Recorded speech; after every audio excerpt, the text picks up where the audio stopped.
So, quick transition muna tayo dito sa aking pinagawang counter table.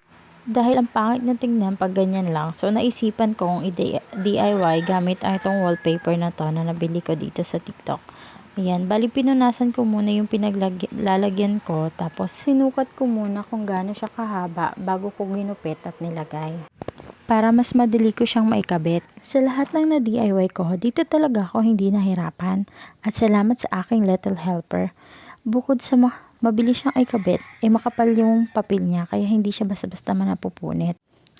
At dito ko na-realize na ang bilis lang pala magpaganda na hindi mo kailangan gumastos ng malaki. Sana ganun din sa mukha. Pero charis lang. Nakakatuwa lang kasi ang ganda ng kinalabasan. Worth it yung pagod ko. Diba? Tignan mo naman.